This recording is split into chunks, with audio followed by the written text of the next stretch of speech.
Hi സുന്ദരീസ്! ഞാൻ ഒരു 6 വർഷം മുമ്പാണ് ട്ടോ തനിയെ ഫ്ലൈറ്റിൽ കേറിയിട്ടുണ്ടായിരുന്നത്. അത് മുംബൈയിലേക്കൊരു യൂട്യൂബ് ഇവന്റിന് വേണ്ടിയിട്ട് തന്നെയായിരുന്നു പോയിട്ടുണ്ടായിരുന്നത്. അതൊരു വല്ലാത്ത എക്സ്പീരിയൻസ് ആയിരുന്നു. പക്ഷെ എനിക്ക് ഭയങ്കര ടെൻഷൻ ഉണ്ടായിരുന്നു. ആദ്യമായിട്ട് തനിയെ ഫ്ലൈറ്റിൽ പോണ ടെൻഷനും കാര്യങ്ങളൊക്കെ ഉണ്ടായിരുന്നു. അവിടുന്ന് ദേ 6 വർഷം ഇപ്പുറം നോക്കുമ്പോൾ ഒരുപാട് തവണ തനിയെ പോയിട്ടുണ്ട്. അതല്ലാണ്ടൊക്കെ പോയിട്ടുണ്ട്.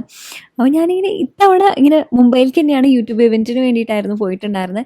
അപ്പോൾ ഇത്തവണ ഞാനിങ്ങനെ പോകുമ്പോൾ തനിയും കൂടിയല്ലേ, അപ്പോൾ നമ്മളിങ്ങനെ ആലോചിച്ചൊക്കെ ഇങ്ങനെ പോകുമ്പോൾ എനിക്ക് ഭയങ്കര ഒരു മാറ്റം ഫീൽ ചെയ്തു എന്നിൽ. ലൈക്ക് എനിക്ക് ആ ഒരു കോൺഫിഡൻസിൻ്റെ കാര്യത്തിലാണെങ്കിലും കാര്യങ്ങൾ ചെയ്യുന്നതിൻ്റെ ആ ഒരു രീതിക്കാണെങ്കിലൊക്കെ ഒരുപാട് നല്ല മാറ്റങ്ങൾ വന്നതായിട്ട് തോന്നി. അങ്ങനെയല്ല നമ്മൾ പഠിക്കുക. ആദ്യമൊക്കെ എന്തൊക്കെ അബദ്ധങ്ങൾ പറ്റിയിട്ടുണ്ടെന്ന് അറിയോ?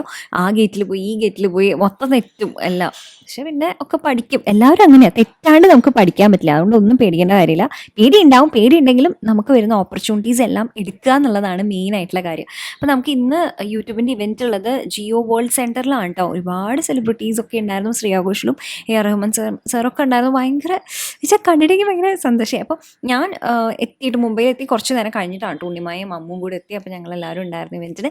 അങ്ങനെ അടിപൊളിയായിരുന്നു. അപ്പം ഇനി നാളെ